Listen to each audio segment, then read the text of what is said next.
So, I good evening everyone present over here, my juniors, seniors, and my beloved classmates. So, what I'm going to do today is I'm not talk about what is LFU and how does it work and how the organization works. So there are more intellectual people, Kiran sir and Tejas sir, they'll tell you how it works. But what I as a volunteer want to tell you, what compels me to come to LFU every time, again and again, striking it every time, to come to class every day, to be in those 30 students who come from a different socio-economic backgrounds, and to make them believe in what I believe. So that things I'll discuss with you today. So, by the way, my name is Shubham Shinde, and I'm a second year MBBS student in DJ Government Medical College. So, but that's nothing to do here. So what I am here for? What do I do this for this organization? I simply teach. But what I teach is magic. Yeah, I teach magic. And make students believe that there is existence of magic. I shuffle the numbers, ask doubts, throw towards the students the doubts, and also trace the answers. And make students believe that physics is truly, purely magic. And make them believe that you too can be magicians, you too can perform this magic. There's some gap of time and you'll be there. So,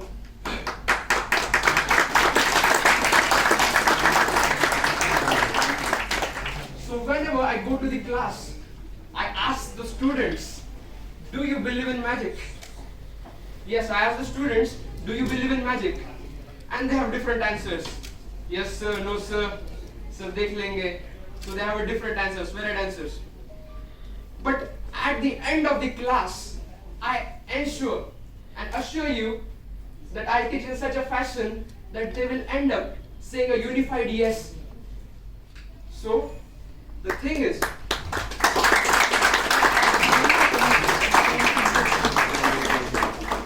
I'm not boasting about my knowledge to teach, but surely I can feel a smile on their face where I can see 32 teeth.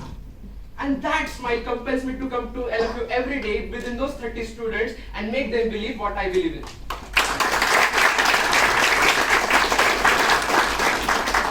So this is one reason for which I come to LFU. But my friends, the story doesn't end here. The story is yet to begin. So, coming back to the point, I started teaching the so-called topics of magic from my first year.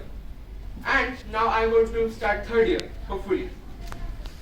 So within these years, I have learned some things. I have taught a lot of magic. Sometimes failed, sometimes came true. But I have did experiments. I have learned.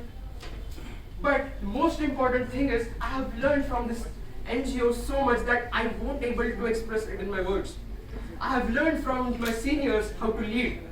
I have learned from my juniors how to support without even knowing that your senior is wrong. Okay, means the faith, to keep faith is the role of this junior. And third thing I have learned from my batchmates is how to support in any condition. That's also faith. But the most important thing which I don't want to miss is what I learned from the students. The students which came from every socio-economic strata of the society, they taught me how to survive with a smile, that 32 teeth smile. So it has been it's a very proud moment for me that I could ever see the face of LFU, what LFU is, and now I'm in such a position that I can tell you something what this LFU is. So through this journey of these 2 years, I feel I have accumulated a lot of lessons, lot of comments, lot of things. And inside me there's a pot of thoughts which is overwhelming with these emotions, with these lessons, which I feel I have to share it with you. Because when I leave, this pot is going to burst and everything is going to get spilled. So if I tell you, you will be enriched and that will help you somehow. So I'll today tell you some of the facts, some of the important lessons I learned from the students, the seniors, the juniors, and everyone from this organization. And I hope this will enrich you. So, my friends, the story is not ended and it's going to start. So, my first story. The first story, a boy was working in a. So, there's a lawn in front of his house and there's a grass. So, he was cutting the grass. Okay. So, there was his neighbor, 8-year-old man.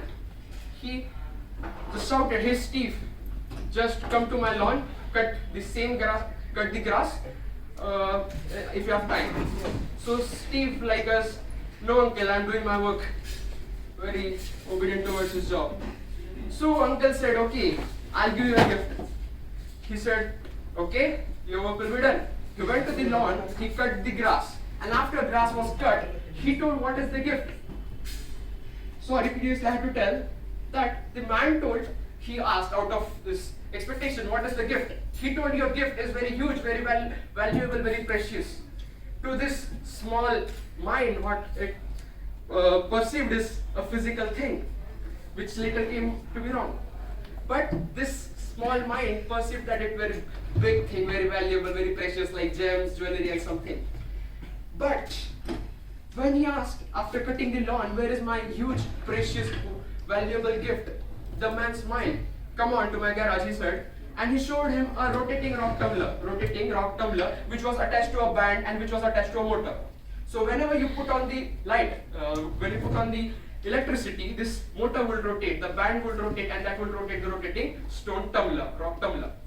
So what he told is, "Hey Steve, just take some rocks and put it into the rock tumbler." So he took the rocks. He saw those normal looking ugly rocks and he put it into the rock tumbler.